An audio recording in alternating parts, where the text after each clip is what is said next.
Able to seal him. Here's the pass. Oh, what a catch! Leaping into the air and pulling it down is T. Higgins. Burrow facing pressure. Goes over the top. Wide open is Chase. And he splits the defenders for the touchdown.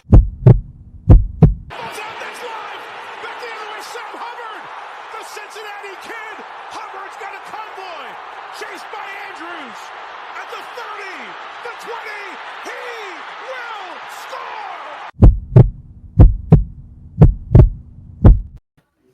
Hooday, Bengal fans. He is Maan. I am Jake. This is the Bengals Pulse, the heartbeat of our Cincinnati Bengals. Maan, week 1 is here. It feels like forever.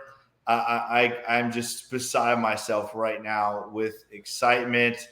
And what a better way to start off the season in Cleveland, in the Factory of Sadness. We are just marching into the Factory of Sadness known as Cleveland, a team that has had our number the last couple of years. I mean, are you excited as I am?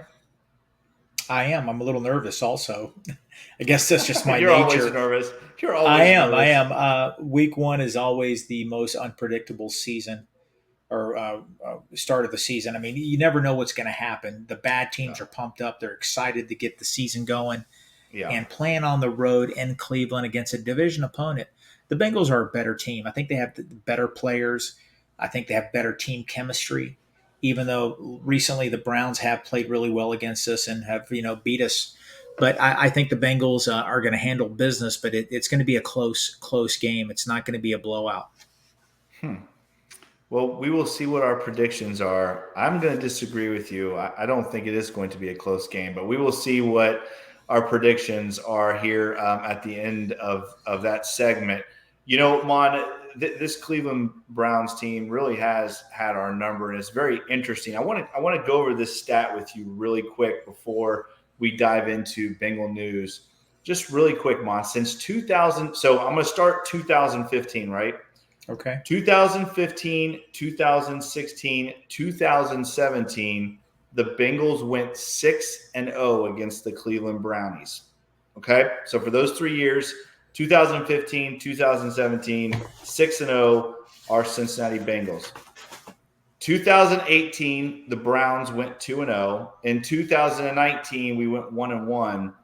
And then in 2020 and 2021, the Browns go 4-0. So the Bengals go 6-0 3 years in a row.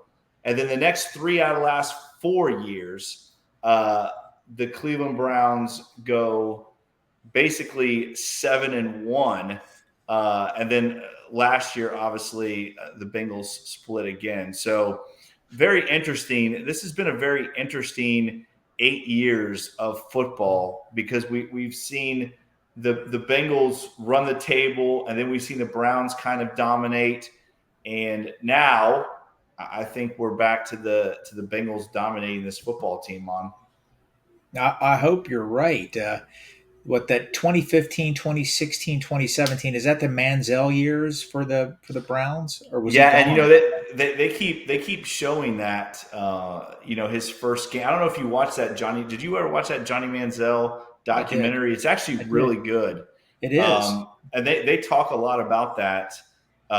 His first start going out there and how we just pummeled him. We basically took his soul. Yeah, everybody remember the money. Remember Wallace Gilberry sacked him. He did that, yeah. Gilberry gave him the money sign. We basically took his soul that game. But yeah, I mean, it's interesting because Andy Dalton was like the Cleveland Brown killer, right?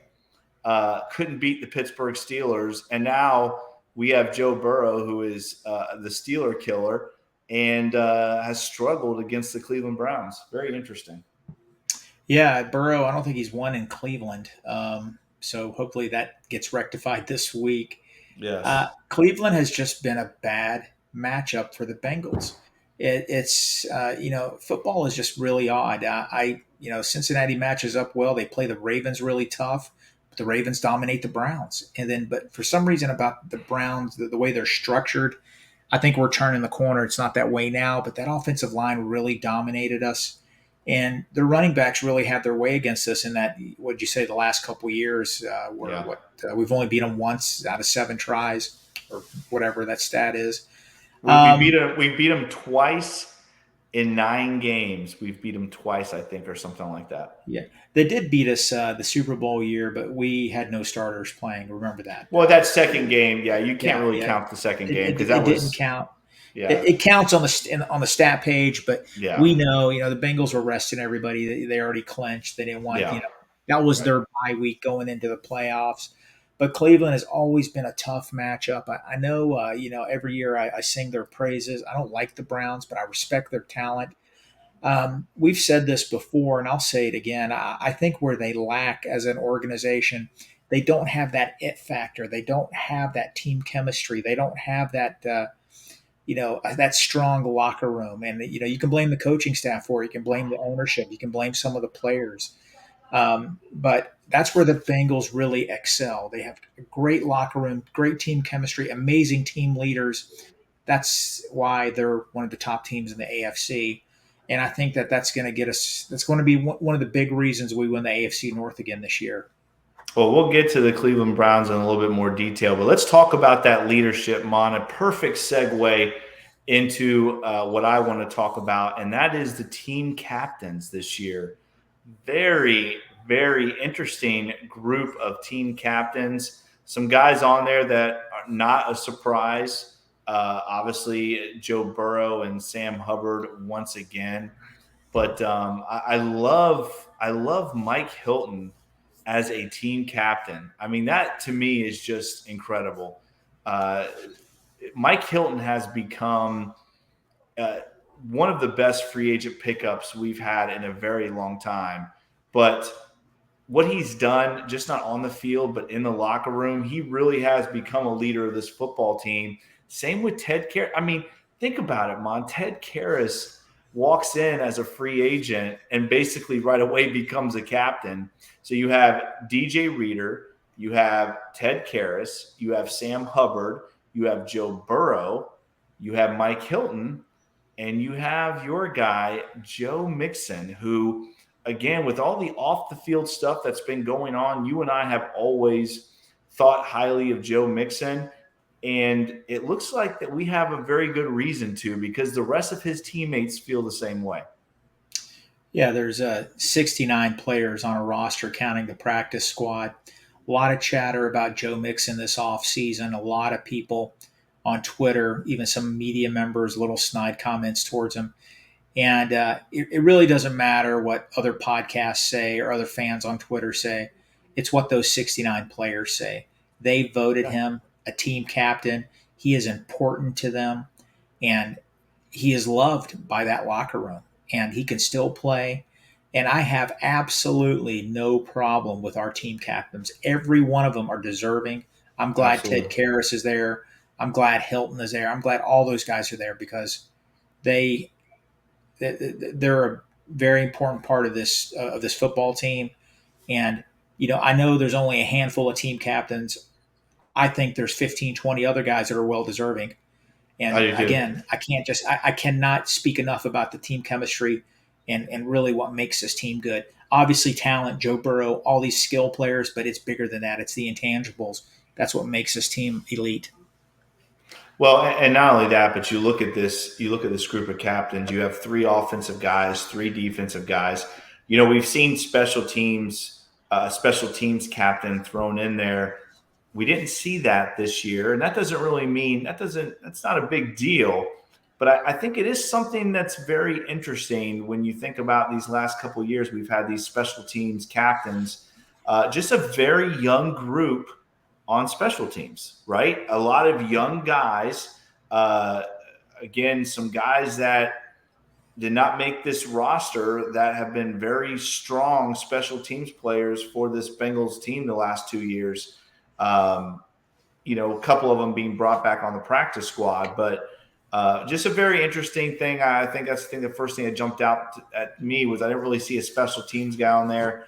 just 3 defensive captains, 3 offensive captains. But either way, very interesting. Mon, some more news. We had some practice squad stuff go on. Again, I think as far as the practice squad goes, Zach Gentry and Garrett Nelson both joined the practice squad. Garrett Nelson, the defensive end, and Gentry, the tight end from the Pittsburgh Steelers. The Bengals go ahead and remove Tyler Murray from the practice squad, linebacker Tyler Murray.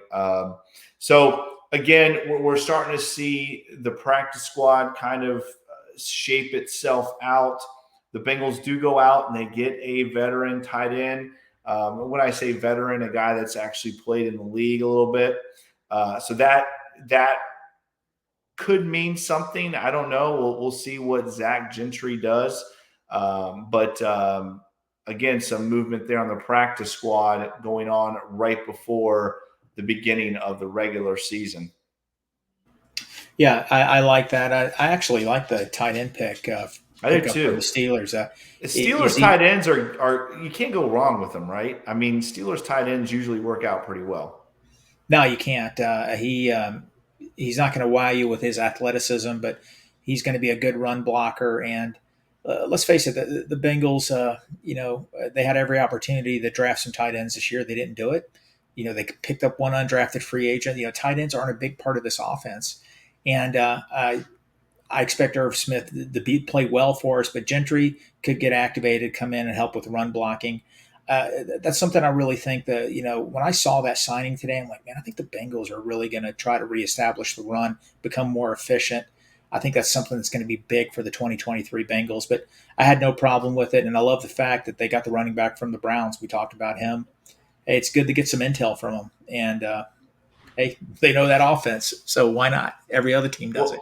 Well, there's 2 things. You're never going to go wrong with the Browns running back, and you're never going to go wrong with the Steelers tight end, right? That's so fair. you get one of each, right? So, yeah, absolutely. And then the big news, Mon, the news that we have all, it's like Burrow watch, and I love the 9. Today was 9-5. Everybody's like, we're going to see Burrow and Higgins sign. I even bought into the madness, Mon. We as Bengal fans right now are all on Burrow watch and T watch, I guess. Now let's be really clear first with our listeners that we are filming this on Tuesday night. It's right around 8:00 on Tuesday night. So there has been no Burrow deal yet. If Burrow signs within the next hour, we will break it right here on the Bengals Pulse. But right now, we are filming Tuesday night. It's 8:09 right now. Ooh, it's 8:09, Mon. It's 8:09. That could be a sign. But we are filming that. So hopefully, Burrow deal gets done. And I guess supposedly there was word with the media that there is a press conference set up for tomorrow.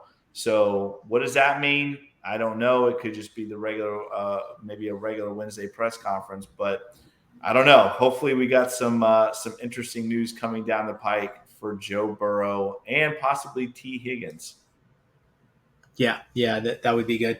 Yeah, I think his press conference tomorrow is going to be, the normal weekly press conference, but probably but he did mention through the media that he is going to discuss his contract. I did see a tweet from a prominent podcaster. He's been around for years. I guess he was on a conference call. And he spoke to an agent, and the agent, a prominent agent, said he would be stunned if he isn't signed this week. So I don't know. We'll see. It's killing us here when it comes to the Bengals Pulse because we want to break it. We want to, we're trying to schedule around it, but I know it's going to happen. Like, it's going to happen.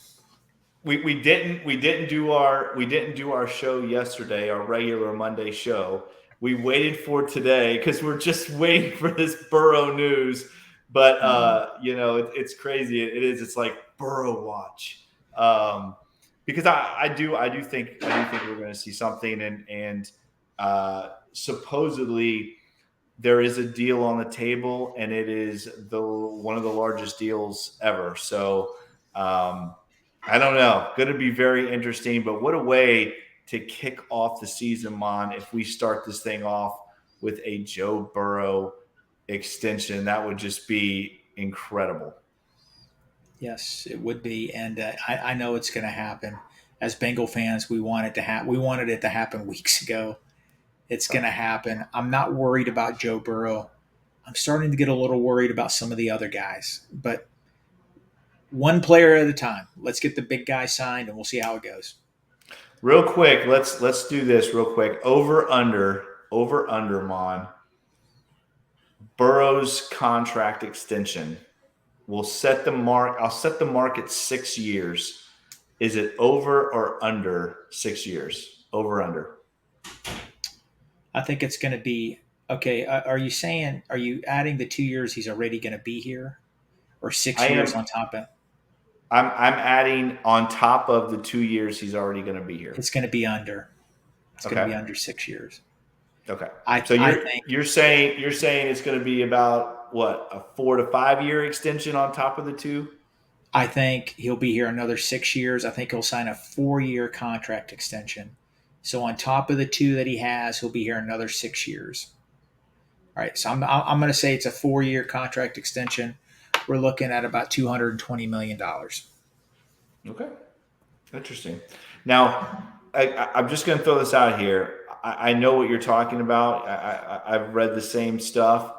Just remember that Joe Burrow and this Bengals organization has done a really good job of keeping information under the table.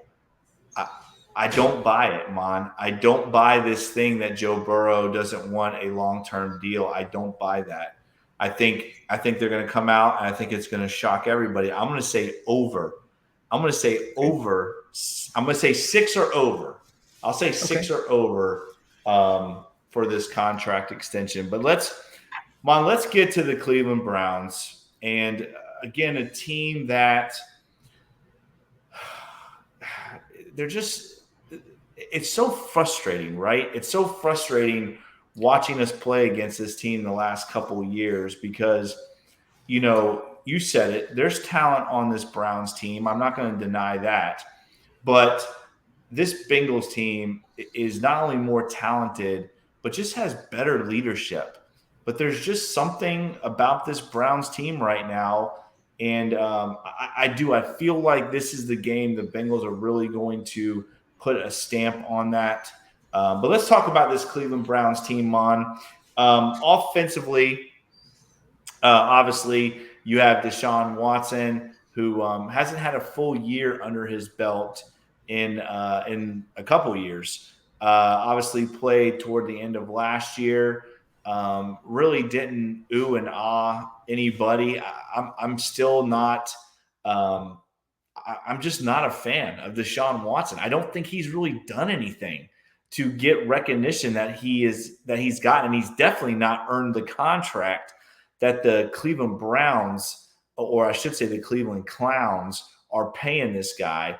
And you talk about problems in the locker room. I think a lot of it stems on Deshaun Watson and how much money he's getting. I mean, it's almost a joke what the Cleveland Browns are paying Deshaun Watson.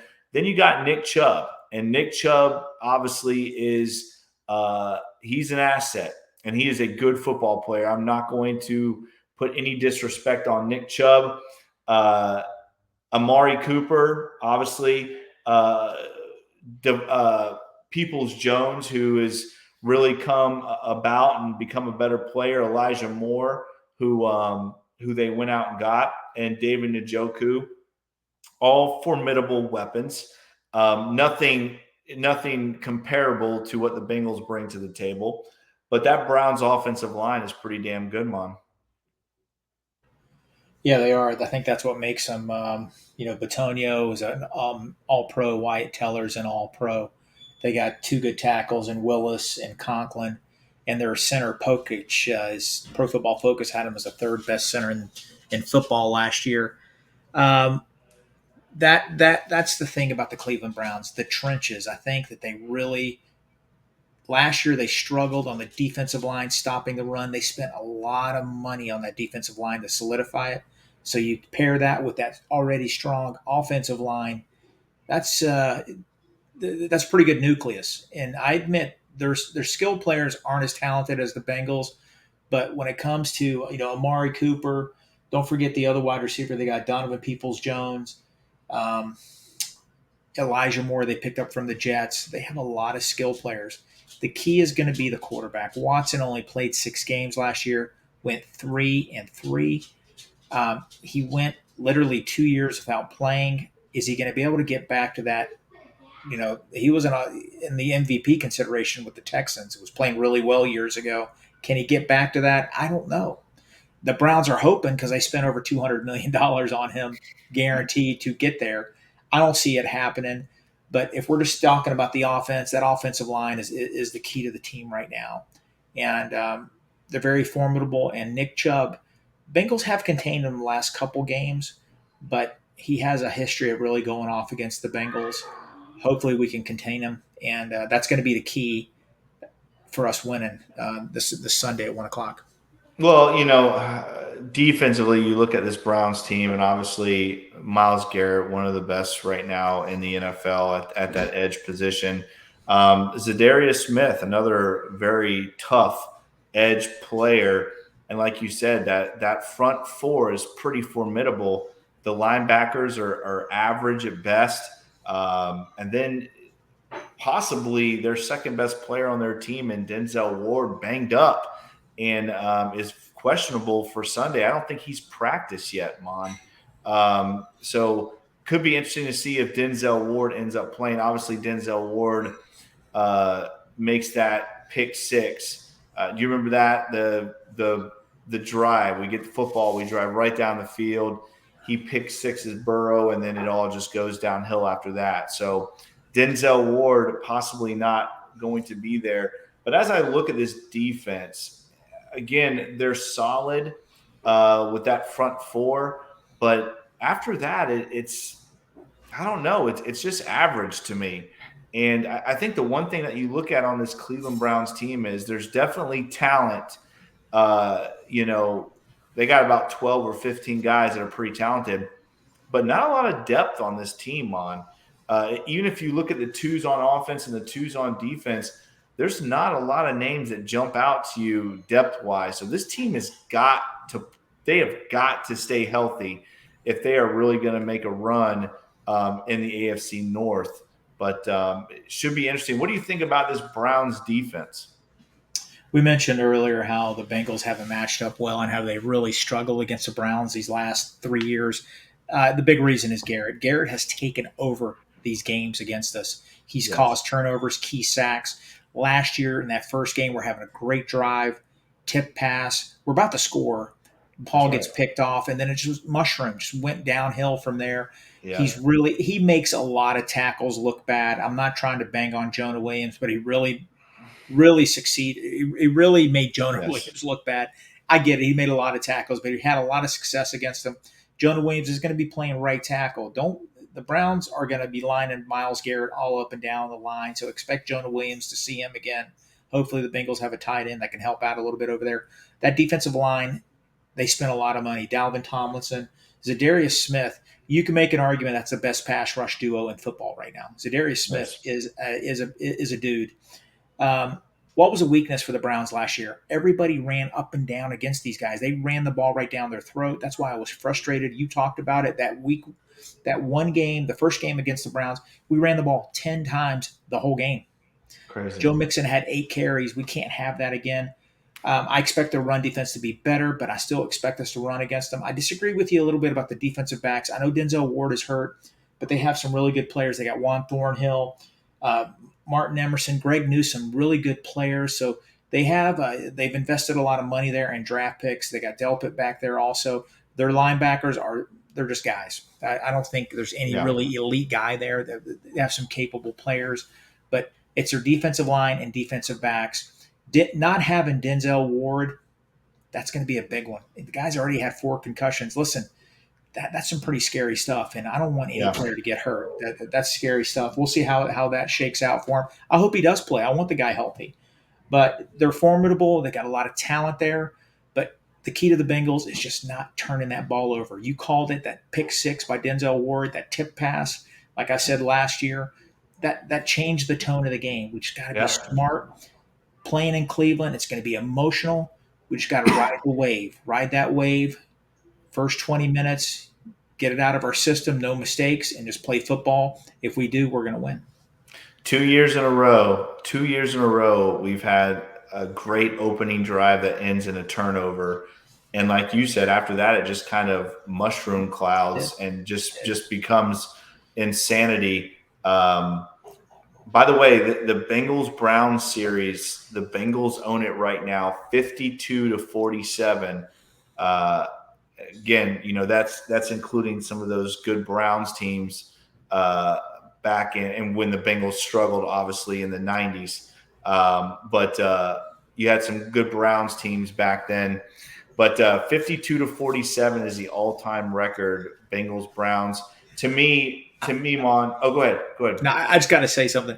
A lot of Browns fans are really spicy on Twitter right now. They, they're just pumped. Their team's going to surprise and win the AFC North, and we're the little brothers of Cincinnati. We're just the poverty franchise. And I just tell everybody all the time, since the Bengals were created as a franchise, we've won 3 AFC championships, and we have a 52-47 record, like you said. Little brother's doing all right, because Little brother's doing all right. Yeah, the Browns, since our creation, have never won a championship. They've never been in a Super Bowl, and we have a winning record against them. So I thought it was humorous. Mon, they haven't won the AFC North yet. Let alone winning AFC championships, Mon. They haven't won the division yet. I do want to say this. Obviously, we are the Browns playoff. I mean, this Sunday is the Browns playoff game. They're going to give us everything they have because they know when it all comes down to it, we're going to be competing for a Super Bowl, and they're going to be talking about how well they played us in 2 of the games during the season. That's all they have. That's all they can talk about. We do have to stop Nick Chubb. You talked about defensively. The Bengals can't turn the ball over. Nick Chubb with almost 1,600 yards rushing. If you stop Nick Chubb and if you put the game in Deshaun Watson's hands, Mom, this game is going to get out of hand very quickly, and it's going to be a very, very fun Sunday for our Cincinnati Bengals because Deshaun Watson cannot carry a football team on.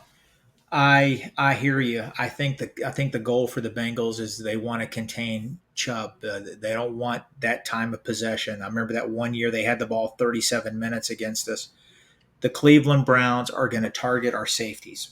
They are going to target them, and this coaching staff, I have all the faith in the world in our coaching staff.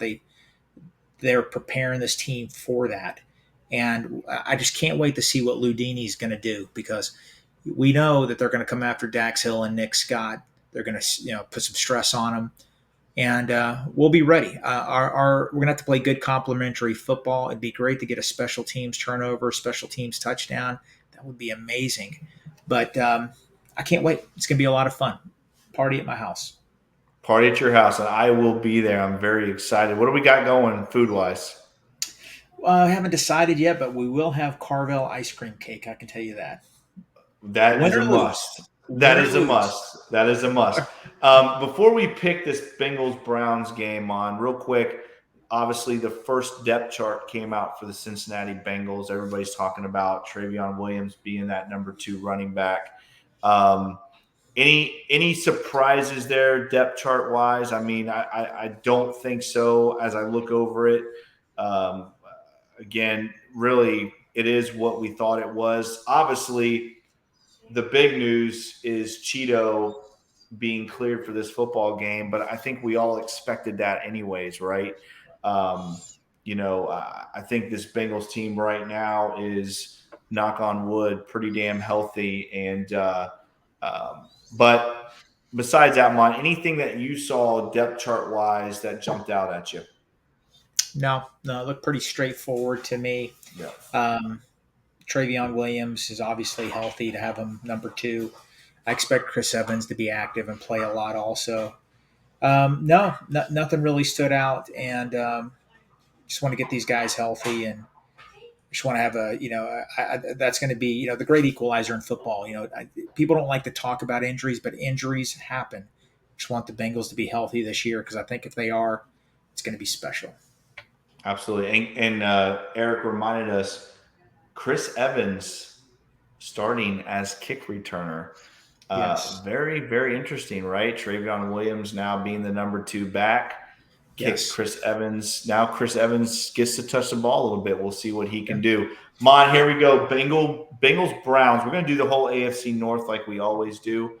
But let's start with Bengals, Browns. Maan, who you got? Okay, it's playing in Cleveland. It's going to be hard opening weekend. A lot of energy there. Loud, rabid fan base. It's going to be a tough game. When the schedule came out, I had the Bengals winning. A few weeks ago, I updated my win-loss on Twitter. I had the Bengals actually losing this game, but I'm back to the Bengals winning 24-21. It's going to be a tough game, but we're going to win it. Okay, 24-21. I have never picked the Bengals to lose this game because it is not happening. Joe Burrow is not going to have a repeat of last year, that opening week against the Steelers, where he played may have his worst game as a pro. I have the Bengals winning this game 31-13. 31-13. I think the Bengals put a stamp on this game, and I think they put a stamp on this division early on in these first 2 games that we're going to see them play here. All right, let's move on here in the division. Now, divisionally, Mon, the rest of our division doesn't have maybe the same matchup as far as division opponent against division opponent. We have the Texans at Ravens. Mon, who you got? I think it's going to be a little closer than people expect. The Ravens are going to win this game. I have it 27-17. Ravens over the Texans. Texans are going to slowly improve throughout the season. All right, and I'm going to say Ravens. Ravens are going to win this game. And how the hell did the Ravens pull the Texans week 1? I mean, seriously, NFL, are you kidding me right now? But anyways, we'll move on from that. Ravens are going to win this football game on. I think it is going to be a little bit closer than people think. I say Ravens win 24-17. By the way, Eric just let us know he's got the Bengals beating the Browns 45-10. I love it, Eric. I love it. Listen, if they stop Nick Chubb, I'm telling you right now, this game is going to – listen, Jake the Snake Browning will be playing in the fourth quarter for a good reason if they stop Nick Chubb. All right, here we go. Ravens, I say Ravens 24-17 over the Texans. All right, and again, I mean, how in the hell did the Ravens pull that game? We got to start off on the road against a division opponent, and the Ravens start off at home against the Texans. All right, here we go. 49ers at Steelers. Mon, who you got? I thought, is that game in San Francisco or in Pittsburgh? I'm confused. I thought it was in Pittsburgh. Let me double check that real quick because that's going to alter my score. Real quick, that game, it's in Pittsburgh. My bad. Wow. I'm gonna have the Steelers winning that game 27-21. I thought it was in San Francisco. Steelers win 27-21. Mon. No, that is not happening. The Pittsburgh Steelers are about to get woke up really quick. I know there's a lot of hype around this team. This 49ers team is going to go into Pittsburgh and beat the Pittsburgh Steelers.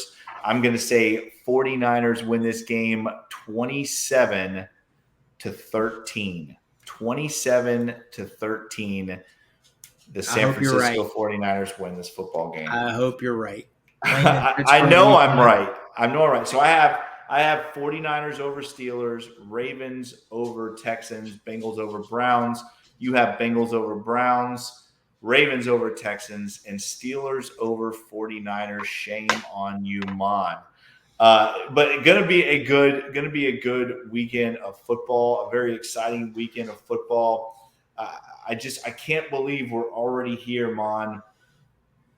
It's opening weekend. Yes, it is. It is. It's exciting, and it was a pretty fast off season, and It really I'm just was. It was a it fast really was. offseason. There was a Yeah. lot of news and a lot of things, especially the Bengals are playing deep into the playoffs. It shortens the off season, Yeah. and I'm excited. I'm got that little nervous energy also. I'm going to be a wreck on Sunday, but You always we'll are. yeah, we'll have fun after we're going to be recording again after the game, and people will see the emotion, good or bad, and we'll be back every Monday and Friday, right, guys? Every Monday and Friday. It's going to be awesome. We're going to do some live shows coming up here, which I'm very excited about. Again, like I said earlier, a couple weeks ago, we got a lot of great things coming right here to the Bengals Pulse. Mon, it's opening day weekend. I will be at your house. We got the Carvel cake. We are going to rock and roll. That is another edition of the Bengals Pulse. As always, guys, follow us on Twitter. Follow Maan at the Fireman, right? Yeah, Yeah, at the it is. Fireman. Follow me at Coach Jake Owens 9. Follow the Bengals Pulse at the Bengals _Pulse 9 on Instagram. The same without the at Bengals _Pulse 9. As always, check us out on all the awesome podcast platforms: Apple, Stitcher, Spotify. If you like this podcast, make sure you give Mon and I that 5-star review. As always, check out all the awesome podcasts right here on the Wincinnati Podcast Network. And as always, guys, if you like this podcast, make sure you like, share, and subscribe to the Bengals Pulse. Guys, it's opening day weekend. I don't even know what else to say, Mon. I am so excited. It's going to be an awesome weekend of football. If the Joe Burrow news breaks, Bengal Pulse listeners, we are going to bring it to you. I promise. He is Maan. I am Jake. This is the Bengals Pulse. Hooday, Bengal fans. We will talk to you very, very soon. See you guys.